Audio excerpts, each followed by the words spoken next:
America supreme court కీలక తీర్పు వెలువరించింది. అధ్యక్షుడు డొనాల్డ్ ట్రంప్ విధించిన టారిఫ్లను కొట్టివేస్తూ సుంకాలు విధించే అధికారం అధ్యక్షుడికి లేదని స్పష్టం చేసింది. ఇప్పటికే పలు దేశాలపై ముఖ్యంగా భారత్పై 18% వరకు విధించిన సుంకాలను సుప్రీంకోర్టు తప్పుపట్టింది.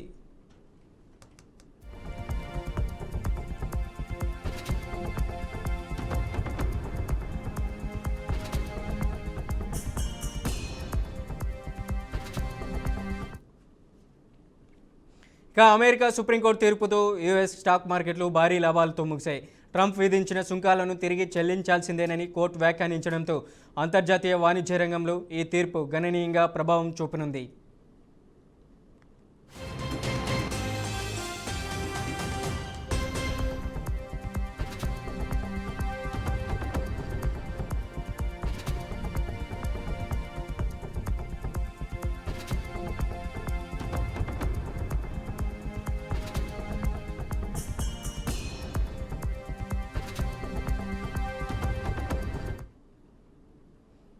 సిద్దిపేట జిల్లా దుబ్బాక మున్సిపాలిటీ పరిధిలోని చెల్లాపూర్ వార్డుకు చెందిన కాంగ్రెస్ పార్టీ నాయకుడు వంగా బాలరెడ్డి చెల్లాపూర్ గ్రామ శివార్లో దారుణ హత్యకు గురయ్యారు. గత బీఆర్ఎస్ ప్రభుత్వంలో రైతు సమన్వయ సమితి కమిటీ చైర్మన్గా ఉన్న బాలరెడ్డి 2 సంవత్సరాల క్రితం బీఆర్ఎస్ పార్టీ నుంచి కాంగ్రెస్ పార్టీలో చేరారు. ఈ ఘటన అక్కడ ఉన్నటువంటి సిద్దిపేట ఏసీబీ రవీందర్ రెడ్డి, సిఐ రాజేష్ చేరి పరిశీలన చేశారు.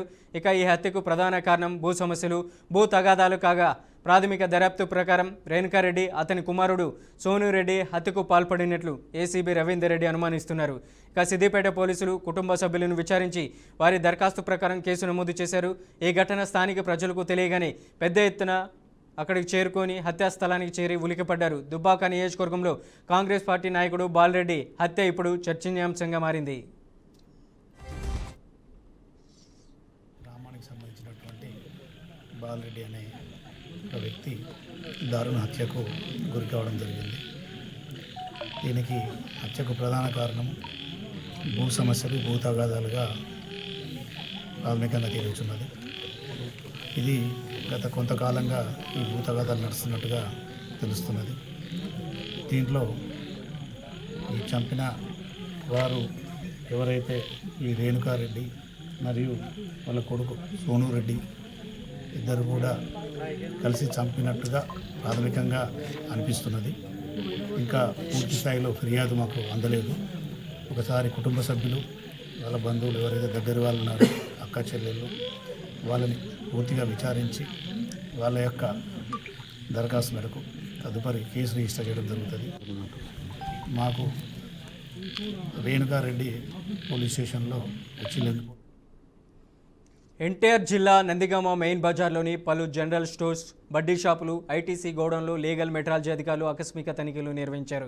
ఈ తనిఖీలలో సిగరెట్ పెట్టీలపై ప్రభుత్వ ఎంఆర్పీ ధర కంటే ఎక్కువ ధరకు విక్రయాలు జరిపినట్లు గుర్తించారు. పలు షాపులపై కేసులు నమోదు చేసి ఐటీసీ గోడౌన్లోని సిగరెట్ బాక్సులను పరిశీలించారు. ఇక లీగల్ మెట్రాలజీ అధికారులు ప్రభుత్వ నిర్ణీత ధరలకు మాత్రమే సిగరెట్ విక్రయాలు జరగాలని, అధిక రేట్లకు విక్రయాలు జరిపిన షాపు యాజమాన్యులపై చర్యలు తీసుకుంటామని హెచ్చరించారు.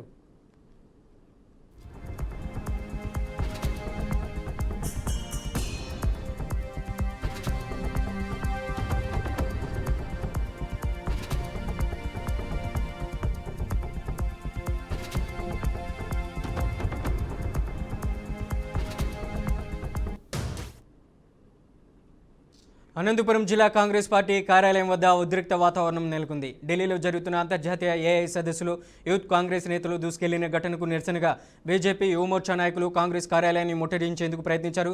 ఇక పోలీసులు వారిని అడ్డుకోవడంతో కాంగ్రెస్ వ్యతిరేకంగా పెద్ద ఎత్తున నినాదాలు చేశారు.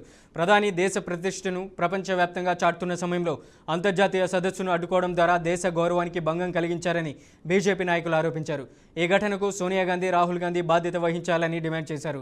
రేపటి నుంచి దేశవ్యాప్తంగా కాంగ్రెస్ కార్యాలయాల ముట్టడికి పిలుపునిచ్చిన బీజేపీ నాయకులు ఇది ఆరంభం మాత్రమేనని హెచ్చరించారు.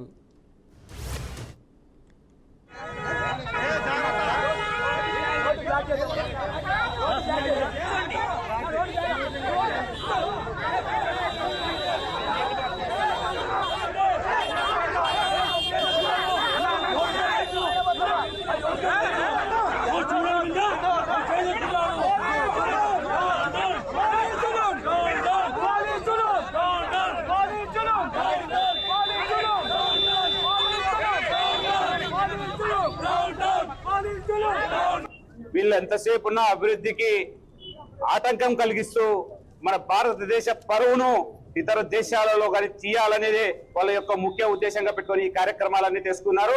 ఇక ప్రపంచ దేశాల్లో కాంగ్రెస్ పార్టీకి ఎక్కడ పరువు లేదు, మేము ఎట్లా పోయింది మా పార్టీ, ఇంకా ఈ దేశ పరువుగా తీయాలనే ప్రయత్నం చేస్తున్నారు. ఇది తప్పు.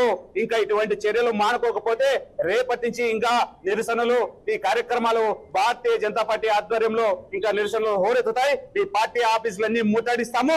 మా యువమోర్చా అధ్యక్షుడు చెప్పినట్లు మిమ్మల్ని బజార్లలో కానీ తిరగని రాని పరిస్థితి తెచ్చుకుంటారని మీ అందరికీ మరొకసారి హెచ్చరిస్తూ, కాంగ్రెస్ నాయకులారా కబద్దార్, మీ చర్యలు ఇలాగే ఉపక్రమిస్తే భారతీయ జనతా పార్టీ ఉపేక్షించే పరిస్థితుల్లో లేదని మరొకసారి తెలియజేసుకుంటున్నాం. కాంగ్రెస్ పేరు భారత జాతీయ కాంగ్రెస్ అని ఉంది.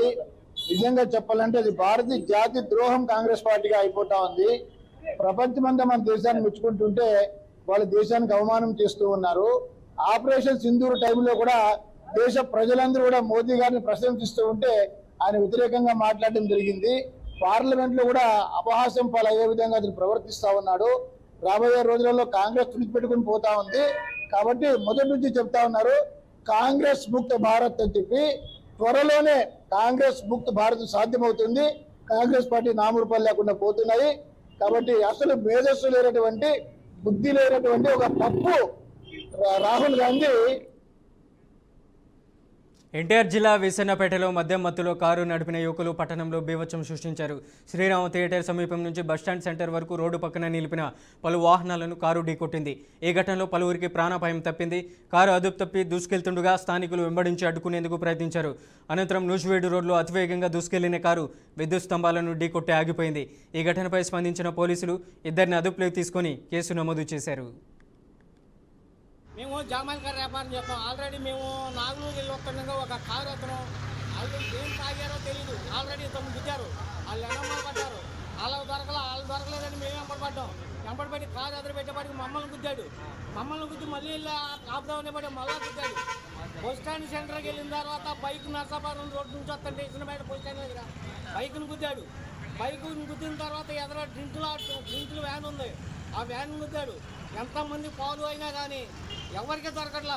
దయచేసి వాళ్ళు ముందు తాగారో గంజాయి తాగారో వాళ్ళని మళ్ళీ గట్టిగా శిక్షించి వాళ్ళని మళ్ళీ. నెల్లూరు జిల్లాలో భారీ ఆన్లైన్ బెట్టింగ్ ఇన్వెస్ట్మెంట్ మోసం గుట్టురట్టు చేసినట్లు జిల్లా ఎస్పీ అజితా విజయన్లా తెలిపారు. ఇన్వెస్ట్మెంట్ పేరుతో ప్రజలను నమ్మించి మోసాలకు పాల్పడుతున్న ముఠాను పోలీసులు అరెస్ట్ చేశారు. ఇద్దరు నిందితులను అదుపులోకి తీసుకుని 1.39 కోట్ల నగదు, బ్యాంకు నిధులను సీజ్ చేశారు. ఇక విచారణలు రాధే ఎక్స్చేంజ్ యాప్ ద్వారా క్రికెట్ బెట్టింగ్లు నిర్వహిస్తున్నట్లు వెలుగులోకి వచ్చింది. నిందితుల నుంచి 34 లక్షల రూపాయల నగదు, ₹1 కోటి పైగా బ్యాంక్ బ్యాలెన్స్, 13 మొబైల్స్ ఫోన్లు, అలాగే ఒక ల్యాప్టాప్ను స్వాధీనం చేసుకున్నారు. అధిక లాభాలు ఆశ చూపి ఆన్లైన్ బెట్టింగ్ యాప్ల పట్ల ప్రజలు అప్రమత్తంగా ఉండాలని ఎస్పీ సూచించారు. కేసును ఛేదించిన బాలాజీనగర్ పోలీసులను జిల్లా ఎస్పీ ప్రత్యేకంగా అభినందించారు. జిల్లాలో బాలాజీనగర్ పోలీస్ స్టేషన్లో ఒక online cricket betting the centre నడుపుతున్న అతన్ని పట్టుకోవడం జరిగింది. సో దాని గురించి చెప్పడానికని మన మీడియా మిత్రులందరినీ ఆహ్వానించడం జరిగింది. సో బేసికలీ మనకి ఒక కంప్లైంట్ వచ్చారు. ఆయన వేణుగోపాల్ అనే అతనికి మనీ ఇచ్చాను అని చెప్పాడు అనమాట. ట్రస్టెడ్ పర్సన్ అని అతనికి ఇచ్చాడు డబ్బులు.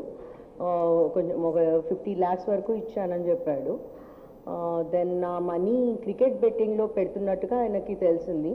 Cash 34,65,800 rupees, then HP laptop ఒకటి, మొబైల్ ఫోన్స్ 13, ఎస్ఆర్ మానిటర్ ఒకటి, సామ్సంగ్ టీవీ ఒకటి, అండ్ నైఫ్స్ కూడా దొరికినాయి. కాకినాడ జిల్లా కిర్లంపూడి మండలం రాజుపాలెం గ్రామంలో 355 కేజీల గంజాయిని పట్టుకున్న కేసులో పరారీలో ఉన్న నిందితుడిని పోలీసులు అదుపులోకి తీసుకుని మీడియా ముందు ప్రవేశపెట్టారు. తెలంగాణ రాష్ట్రం భద్రాద్రి కొత్తగూడెం జిల్లా టేకుపల్లి పోలీస్ స్టేషన్ పరిధిలో అరెస్టు చేసిన నిందితుడిని పీటీ వారెంట్ ద్వారా హాజరుపరిచినట్లు పెద్దాపురం డీఎస్పీ శ్రీహరిరాజు తెలిపారు. చెల్లూరు నాగేష్ బాబును అలాగే ఈ కేసులో ముద్దాయిగా అరెస్టు చేసినట్లు జగ్గంపేట సిఐ వైఆర్కే శ్రీనివాసరావు వెల్లడించారు. విచారణలో నగేష్ బాబు తన నేరాన్ని స్వచ్ఛందంగా అంగీకరించినట్లు తెలిపారు. ఇక ఈ కేసులో A2 ముద్దాయిగా ఉన్న శ్రవణ్లాల్ యాదవ్కు అలాగే దాకమ్మరి గ్రామానికి చెందిన నగేష్ బాబుతో సంబంధాలు ఉన్నట్లు పోలీసులు తెలిపారు. 2025 సెప్టెంబర్ 29వ తారీఖుని మన కెల్లంపూడి లిమిట్స్లో ఈ గంజాయి అక్రమ రవాణా సంబంధించి 3 ముద్దాయిల్ని అరెస్ట్ చేయడం జరిగిందండి. అప్పట్లో మీ అందరికీ తెలుసు 355 కేజీల పైగా గంజాయిని, ఒక ఇన్నోవా కార్ని ఇవన్నీ కూడా సీజ్ చేయడం జరిగింది.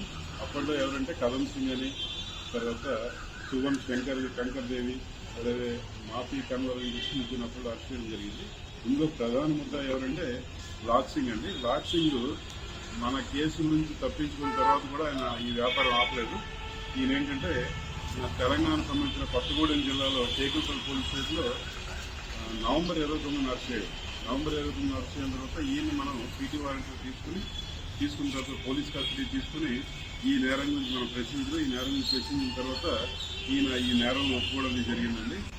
2025 సెప్టెంబర్ 29వ తారీఖుని మన కెల్లంపూడి లిమిట్స్లో ఈ గంజాయి అక్రమ రవాణా సంబంధించి 3 ముద్దాయిల్ని. అన్నమయ్య జిల్లా రాయచోటులో ఆలస్యంగా వెలుగులోకి వచ్చిన ఘటన. కర్ణాటక పోలీసులు 20 రోజుల రెక్కీ అనంతరం స్థానిక పోలీసుల సహకారంతో మోస్ట్ వాంటెడ్ నేరస్తుడు యుఎం నసీర్ను రాయచోటులోని ప్రైవేటు ఆసుపత్రిలో అదుపులోకి తీసుకున్నారు.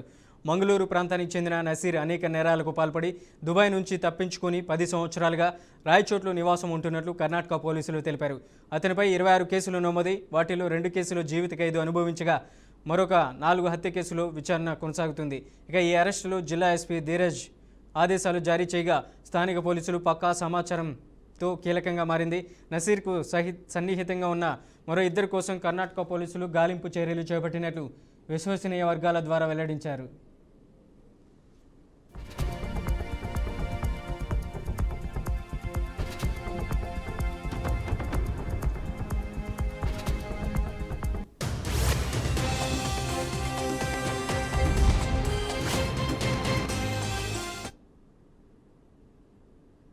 అన్నమయ్య జిల్లా పిలేరు పట్టణంలోని పెదిరెడ్డి రామచంద్రారెడ్డి కాలనీలో మైనర్ బాలికపై అత్యాచారం యత్నం జరిగిన ఘటన కలకలం రేపింది. బాధితురాలి ఫిర్యాదు మేరకు పోలీసులు నిందితుడిపై పోక్సో చట్టం కింద కేసు నమోదు చేశారు. అదనంగా అత్యాచార యత్నానికి సంబంధించిన సంబంధిత సెక్షన్ల కింద కూడా కేసు బుక్ చేసినట్లు పిలేరు అర్బన్ సిఐ యుగంధర్ తెలిపారు. ఈ ఘటనపై పూర్తి స్థాయిలో దర్యాప్తు కొనసాగుతుందని, నిందితుడిపై కఠినమైన చర్యలు తీసుకుంటామని పోలీసులు వెల్లడించారు.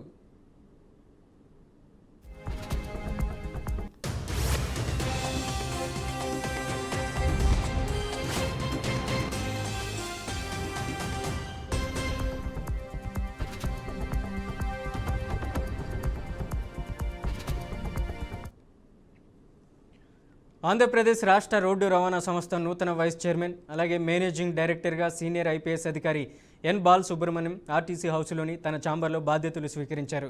ఆయనకు సంస్థ ఎగ్జిక్యూటివ్ డైరెక్టర్లు కెఎస్ బ్రహ్మానందరెడ్డి, ఏ అప్పలరాజు, జీవి రవివర్మ మరియు ఇతర అధికారులు ఘన స్వాగతం పలికి అభినందనలు తెలిపారు. కూటమి ప్రభుత్వం అధికారంలోకి వచ్చిన తర్వాత ఈ బాధ్యతలను తొలుత ద్వారకా తిరుమలరావు పర్యవేక్షించగా అనంతరం తాత్కాలికంగా ఎంటీ కృష్ణబాబుకు కేటాయించారు. ప్రస్తుతం డీజీపీ కార్యాలయంలో విధులు నిర్వహిస్తున్న బాలసుబ్రహ్మణ్యంకు ప్రభుత్వం ప్రజా రవాణా వ్యవస్థను బలోపేతం చేయాలనే ఉద్దేశంతో ఈ కీలక బాధ్యతలు అప్పగించింది.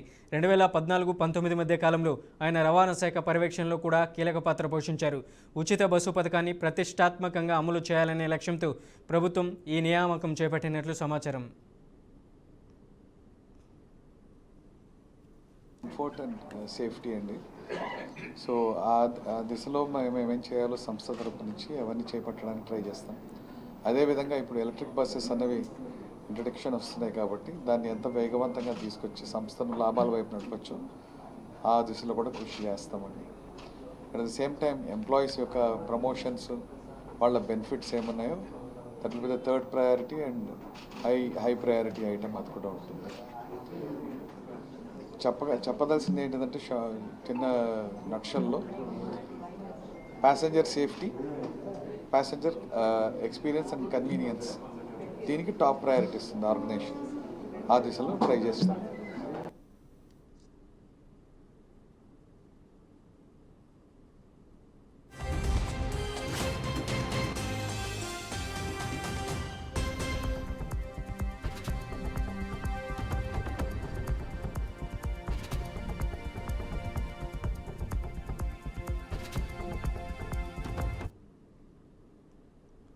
బులెటిన్లో షార్ట్ బ్రేక్ తీసుకుందాం. చూస్తూనే ఉండండి బీఆర్కే న్యూస్.